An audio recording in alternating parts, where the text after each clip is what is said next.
Assalamualaikum warahmatullahi wabarakatuh dan salam sejahtera untuk Anda yang beragama lain. Halo semuanya, apa kabar? Ketemu lagi dengan saya di Hedwi Andari di channel Miracle Kailin. Baik, kali ini kita akan membahas mata pelajaran kearsipan dengan materi mengevaluasi arsip dalam rangka menentukan retensi arsip. Baik, dalam materi ini Anda akan mempelajari apa itu retensi arsip. Baik, tujuan pembelajaran kali ini pertama, menjelaskan pengertian penilaian arsip. Kedua, menyimpulkan hasil penilaian arsip. Ketiga, menjelaskan jadwal retensi arsip. Dan keempat, nanti kita bisa membuat jadwal retensi arsipnya. Baik, bisa Anda lihat di layar, ini adalah peta materi yang akan kita bahas hari ini. Pertama, ini tentang retensi arsip, yang mana nanti dibagi menjadi dua materi. Pertama, mengenal retensi arsip itu sendiri, dan yang kedua, menentukan retensi arsip. Baik, nanti di dalam materi mengenal retensi arsip, kita akan membahas submateri, yaitu pengertian jadwal retensi arsip, manfaat jadwal retensi arsip, tujuan jadwal retensi arsip, dan jenis-jenis jadwal retensi arsip. Sedangkan untuk menentukan retensi arsip, ada submateri. Pertama, penentuan jangka simpan arsip. Kedua, sistematika jadwal retensi arsip. Baik, kita langsung saja masuk ke materi pertama, mengenal retensi arsip. Untuk mengenal retensi arsip yang akan kita jelaskan pada materi ini, pertama adalah pengertian jadwal retensi arsip itu sendiri. Selama organisasi melakukan kegiatan operasionalnya, selama itu pula arsip akan terus bertambah. Sedangkan bertambahnya volume arsip jika tidak diurus dengan baik akan mengakibatkan ruang penyimpanan semakin luas, peralatan yang dipergunakan semakin banyak, sumber daya khususnya petugas arsip semakin banyak, dan biaya pengelolaan arsip yang akan semakin besar pula. Oleh karena itu, perlu dilakukan penyusutan arsip. Agar penyusutan berlangsung secara sistematis, rutin, mudah, dan lancar, petugas harus memperpedoman pada jadwal retensi arsip. Baik, jadwal retensi arsip itu sendiri berasal dari bahasa Inggris ya, yaitu retention, yang berarti menyimpan. Dengan demikian, retensi arsip bisa kita artikan ini adalah jangka waktu menyimpan arsip yang berkaitan dengan nilai gunanya. Nah, sedangkan jadwal retensi arsip dalam Undang-Undang Kearsipan Nomor 43 Tahun 2009 ini dijelaskan bahwa jadwal retensi arsip menurut Undang-Undang Kearsipan Nomor 43 Tahun 2009 adalah daftar yang berisi sekurang-kurangnya jangka waktu penyimpanan atau retensi atau jenis arsip dan keterangan yang berisi rekomendasi tentang penetapan suatu jenis arsip dimusnahkan, dinilai kembali, atau dipermanenkan yang dipergunakan sebagai pedoman penyusutan dan penyelenggaraan arsip. Singkatnya bisa kita ambil ya, jadwal retensi itu merupakan instrumen untuk mengatur seberapa lama arsip disimpan, kapan harus dimusnahkan atau diserahkan. Disusunnya jadwal retensi arsip ini berguna sebagai pedoman penyelamatan dan penyusutan arsip. Penentuan waktu retensi arsip ini sendiri dilakukan atas dasar nilai guna setiap arsip atau berkas ya. Baik, itu tadi sedikit pengertian ya. Sedikit pengertian tentang jadwal retensi arsip. Intinya bisa dilakukan sesuai dengan nilai guna setiap berkasnya. Baik. Kemudian kita akan bahas manfaat jadwal retensi arsip. Setiap unit kearsipan itu hendaknya menyusun jadwal retensi arsip yang nantinya memberikan manfaat kepada organisasi, yaitu memisahkan arsip aktif dengan arsip inaktif pada tempat penyimpanan yang berbeda. Kedua, meningkatkan efisiensi kerja karena mudah menemukan kembali arsip. Ketiga, memudahkan pengelolaan arsip aktif dan inaktif. Keempat, memudahkan pengawasan arsip aktif dan inaktif. Dan yang kelima, memudahkan pemindahan arsip abadi ke arsip nasional. Kemudian ada lagi yang keenam, menyelamatkan arsip yang bersifat permanen sebagai bahan bukti pertanggungjawaban. Ketujuh, menghemat tempat dengan memindahkan arsip yang tidak digunakan saat ini. Dan yang terakhir, menghindari masalah hukum. Itu tadi ya, ada 8 manfaat jadwal retensi arsip pada organisasi. Kemudian ada tujuannya juga, kenapa suatu organisasi harus menentukan jadwal retensi arsip. Ini dapat ditinjau dari 2 aspek ya. Yang pertama untuk memenuhi kebutuhan organisasi, dan yang kedua untuk memenuhi persyaratan hukum. Kita akan membahas untuk yang pertama, yaitu memenuhi kebutuhan organisasi. Dengan memiliki jadwal retensi arsip, organisasi akan memperoleh hal-hal. Pertama, satu, menghindarkan keborosan karena jadwal retensi arsip memuat dengan jelas berapa lama suatu arsip harus disimpan, kapan dipindahkan, dimusnahkan, atau diserahkan, sehingga penumpukan arsip pada suatu tempat dapat dihindari. Kemudian yang kedua, konsistensi penyusunan arsip karena jadwal retensi arsip disusun sebagai pedoman penyusunan arsip. Yang ketiga, menjamin keselamatan bahan pertanggungjawaban nasional terutama bagi instansi pemerintah karena adanya jadwal retensi arsip, memperjelas status arsip yang tergolong arsip statis atau permanen yang berfungsi sebagai bahan pertanggungjawaban nasional dan bukti perjalanan organisasi. Kemudian yang berikutnya, tujuan yang kedua yaitu memenuhi persyaratan hukum bagi instansi pemerintah baik di tingkat pemerintah daerah, provinsi, kabupaten maupun kota, wajib memiliki jadwal retensi arsip. Jadwal retensi arsip ini merupakan bagian dari manajemen kearsipan yang bertujuan untuk memberikan layanan prima kepada masyarakat yang membutuhkan informasi arsip. Berdasarkan Undang-Undang Nomor 14 tahun 2008 tentang keterbukaan informasi publik, pemerintah daerah sebagai badan publik berkewajiban memberikan layanan informasi. Dengan demikian, jadwal retensi arsip disusun sebagai persyaratan hukum bagi pemerintah daerah, provinsi, kabupaten, atau kota. Ya, itu tadi sesuai dengan persyaratan hukum, yaitu Undang-Undang Nomor 14 Tahun 2008. Baik, itu tadi tujuan jadwal retensi arsip. Kita akan lanjut ke jenis-jenis jadwal retensi arsip. Dikutip dalam http://www.scribe.com, ini jadwal retensi arsip dibedakan menjadi 5 jenis ya. Pertama, jadwal retensi arsip substantif, yang artinya jadwal retensi terhadap arsip memuat masalah-masalah terkait organisasi. Misalnya, arsip tentang pembinaan, pengkajian, dan pengembangan informasi kearsipan. Kemudian jenis yang kedua ada jadwal retensi arsip fasilitatif. Jadwal retensi terhadap arsip yang memuat atau mengatur fasilitas organisasi atau yang bersifat sebagai penunjang kegiatan organisasi. Yang ketiga ada jadwal retensi arsip substantif dan fasilitatif. Jadwal retensi arsip ini adalah jadwal retensi arsip yang merupakan kombinasi retensi arsip substantif dan fasilitatif. Kemudian yang keempat, jadwal retensi arsip kepegawaian dan pejabat negara. Ini yaitu jadwal retensi arsip yang memuat arsip-arsip kepegawaian atau pejabat negara. Jadwal retensi arsip ini dapat pula digolongkan sebagai jadwal retensi arsip substantif. Kemudian yang kelima, jadwal retensi arsip keuangan, yaitu jadwal retensi arsip tentang arsip yang berkaitan dengan keuangan organisasi. Jadwal retensi arsip ini dapat pula digolongkan menjadi sebagai jadwal retensi arsip fasilitatif. Baik, itu tadi jenis-jenis jadwal retensi arsip yang mana ada 5 jenis.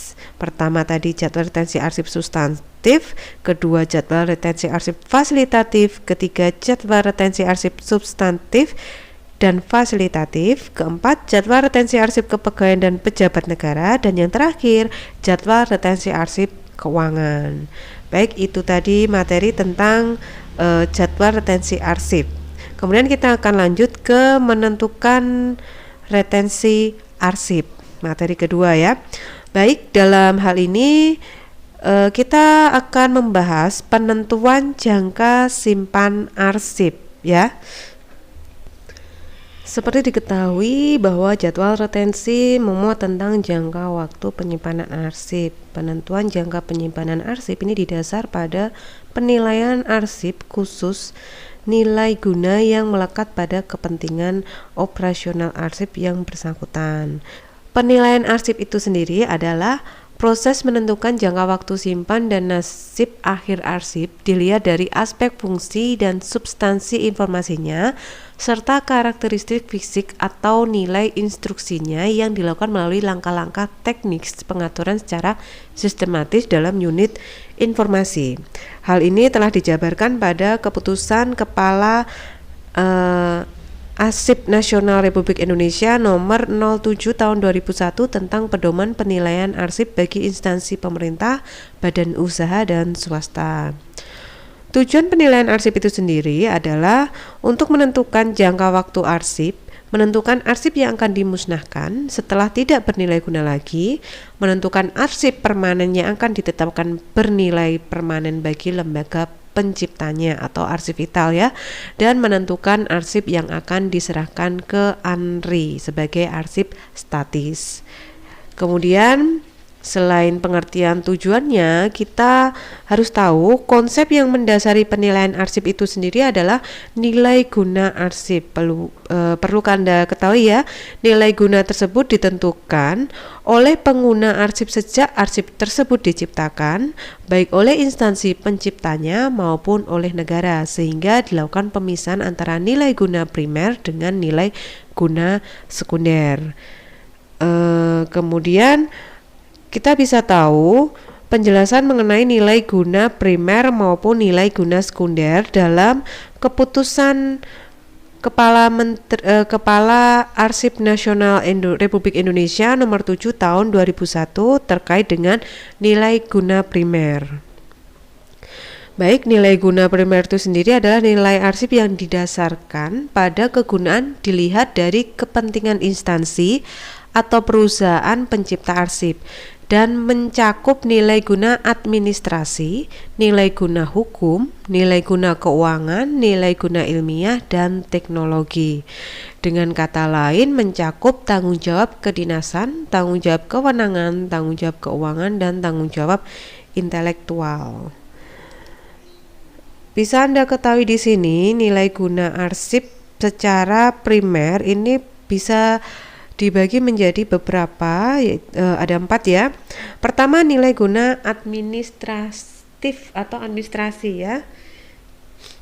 Nilai guna administrasi ini adalah nilai guna arsip yang kegunaannya dilihat dari pelaksanaan tanggung jawab kedinasan lembaga atau instansi penciptanya. Yang kedua ada nilai guna hukum. Nilai guna hukum berkaitan dengan tanggung jawab kewenangan yang berisikan bukti-bukti kewajiban dan hak secara hukum baik bagi instansi pencipta maupun warga negara dan pemerintah. Untuk arsip-arsip yang mempunyai nilai guna hukum antara lain adalah arsip-arsip yang berisikan semua jenis produk hukum yang mencakup undang-undang, peraturan pemerintah, keputusan atau ketetapan, perjanjian, bahan-bahan peradilan, hak paten, kontrak, klaim, dan masih banyak lagi yang mana arsip tersebut terkaitan dengan hukum yang ada di negara tersebut. Baik, yang ketiga ada nilai guna fiskal atau keuangan. Nilai guna fiskal adalah arsip yang memiliki informasi yang menggambarkan bagaimana uang diperoleh, dibagikan, diawasi, dan dibelanjakan. Nilai guna fiskal ini akan berakhir jika transaksi finansialnya selesai dipertanggungjawabkan. Beberapa contoh dari arsip ini antara lain adalah DIK, DIP, perencanaan keuangan, investasi, dan lain-lain. Kemudian yang keempat ada nilai guna ilmiah dan teknologi. Nilai guna ilmiah dan teknologi ini adalah nilai guna yang terdapat pada arsip-arsip yang mengandung data ilmiah dan teknologi sebagai hasil atau akibat penelitian murni atau penelitian terapan. Baik, itu tadi jenis nilai guna primer, yang mana ada 4 ya. Ada nilai guna administrasi, nilai guna hukum, nilai guna fiskal atau keuangan, dan nilai guna ilmiah dan teknologi. Baik, kita akan lanjut ke jenis nilai guna yang kedua, yaitu nilai guna sekunder. Nilai guna sekunder ini adalah arsip yang bernilai guna berdasarkan kepada kegunaan arsip bagi kepentingan skala luas, mencakup instansi penciptanya dan instansi atau lembaga lain, dan atau kepentingan umum atau penyelenggara kehidupan kebangsaan. Menurut keputusan Kepala ANRI nomor 7 tahun 2001 tentang pedoman penilaian arsip nilai guna sekunder, ini meliputi pertama ada nilai guna kebuktian atau evidensial ya. Nilai guna evidensial ini merupakan bukti keberadaan suatu organisasi atau lembaga serta bukti prestasi intelektual yang bersangkutan. Ini contohnya proposal, pendirian lembaga dan struktur organisasi, ada lagi produk hukum yang bersifat mengatur, dan bukti tentang prestasi intelektual. Kemudian yang kedua ada nilai guna informasional. Ini atau informasi ya.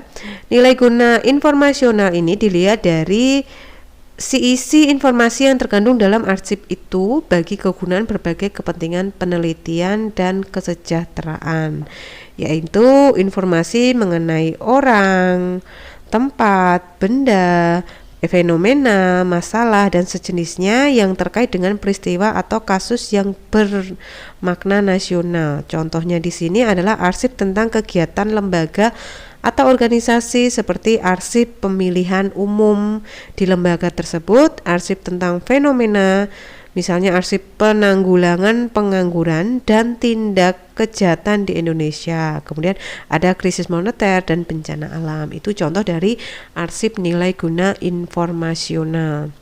Kemudian yang ketiga ada nilai guna intrinsik. Nilai guna intrinsik ini adalah nilai yang melekat atau inherent pada karakteristik dokumen karena beberapa faktor keunikan yang dikandung seperti usia, isi, pemakaian kata-kata, seputar penciptanya, tanda tangan, cap atau stempel yang melekat.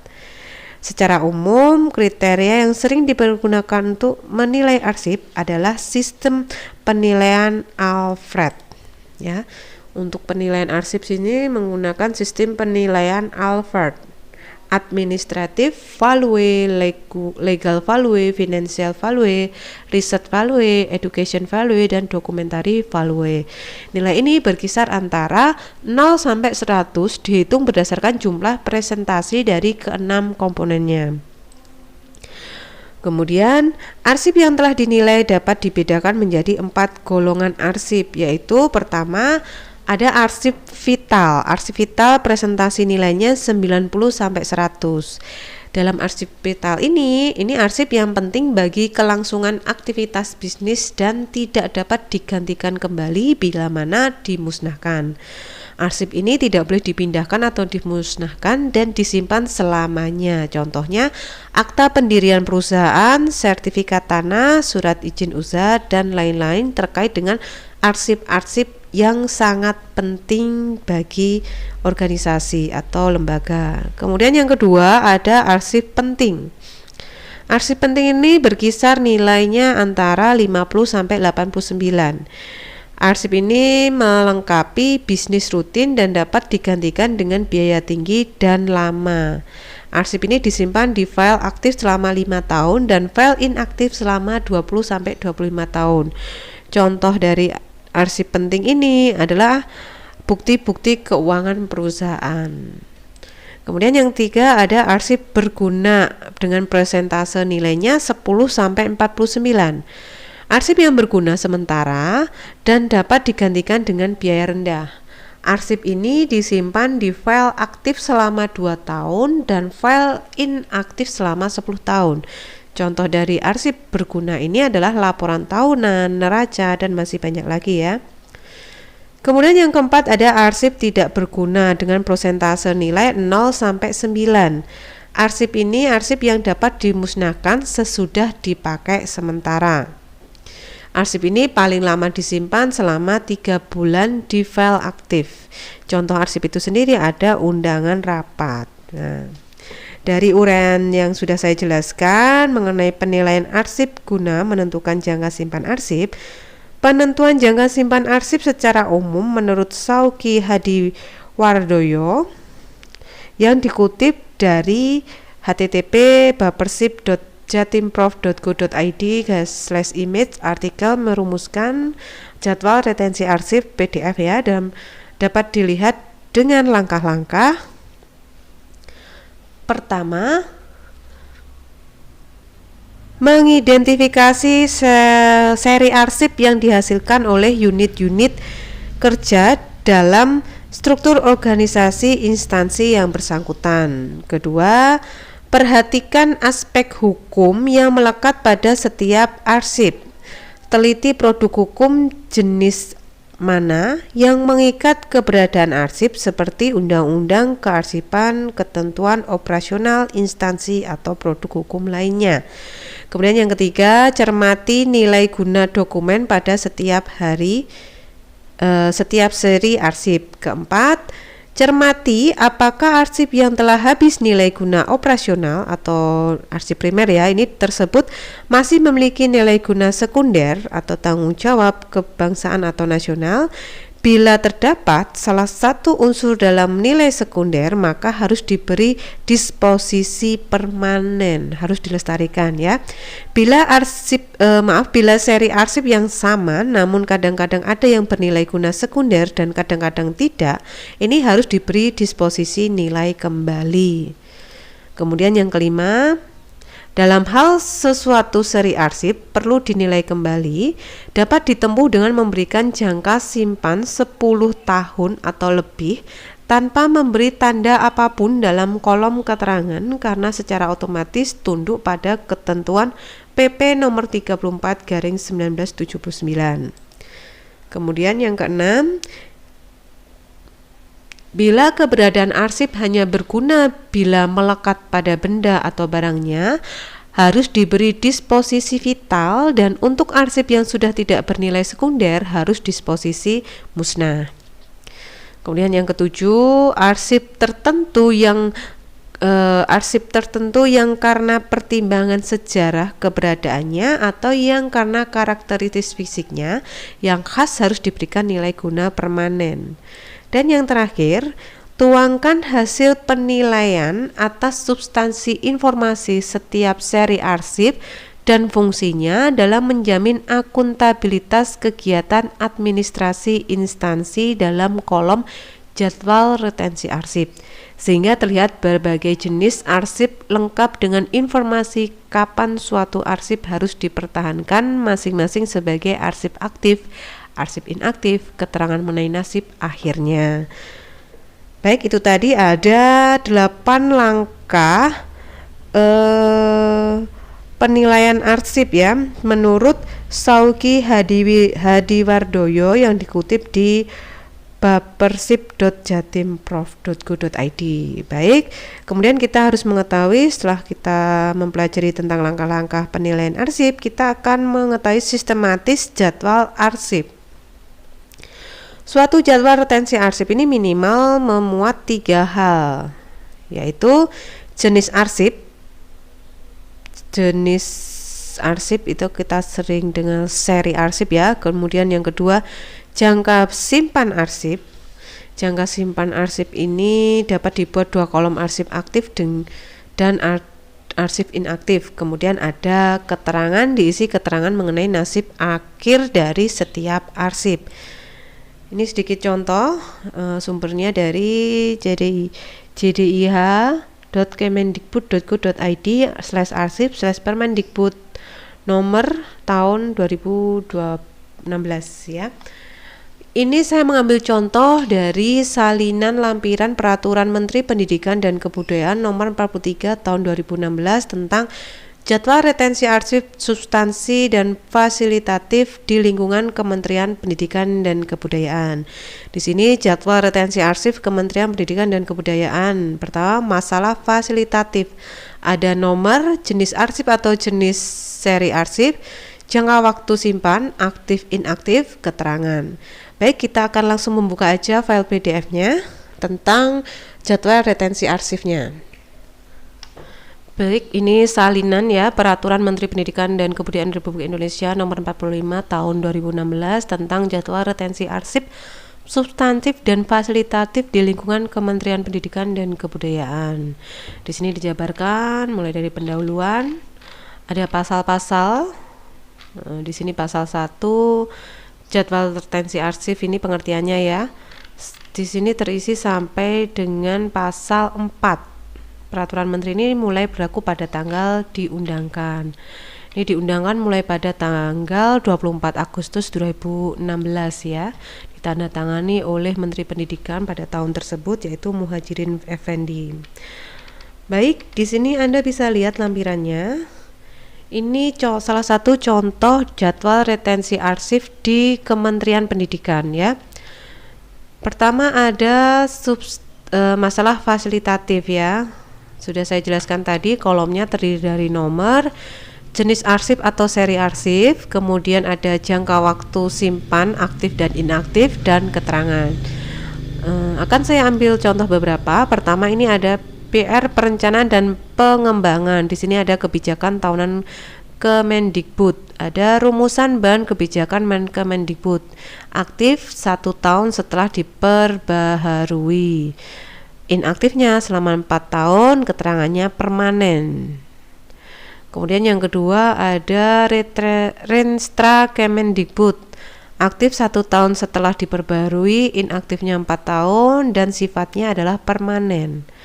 Kemudian yang ketiga ada naskah kebijakan bahan raker, RDP dan sikap. Ini 1 tahun aktif dan inaktifnya 4 tahun. Keterangannya setelah 4 tahun bisa dimusnahkan ya. Jadi bedanya itu ya, kalau permanen disimpan lama, selamanya mungkin malahan. Kemudian kalau ada keterangan musnahkan berarti setelah 4 tahun inaktif akan dimusnahkan. Inilah beberapa jenis arsip dalam lingkungan pendidikan. Di sini juga ada laporan keuangan. Ini bisa dilihat penyusunan laporan keuangan 2 tahun, inaktifnya 5 tahun, dimusnahkan ya. Jadi ada beberapa arsip yang harus dimusnahkan dan ada beberapa arsip yang dipermanenkan. Baik, kerjasama ini ya. Jadi setiap lingkungan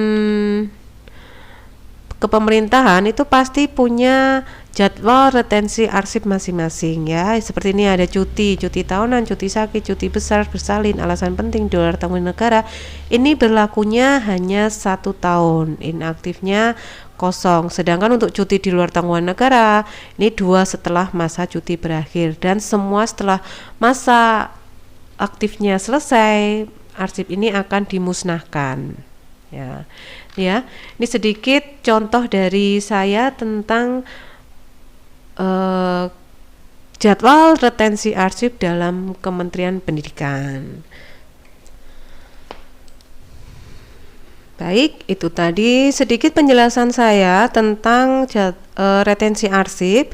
Kurang lebihnya saya mohon maaf. Saya harap apa yang saya sampaikan bisa menambah pengetahuan Anda. Saya akhiri. Wassalamualaikum warahmatullahi wabarakatuh. Terima kasih.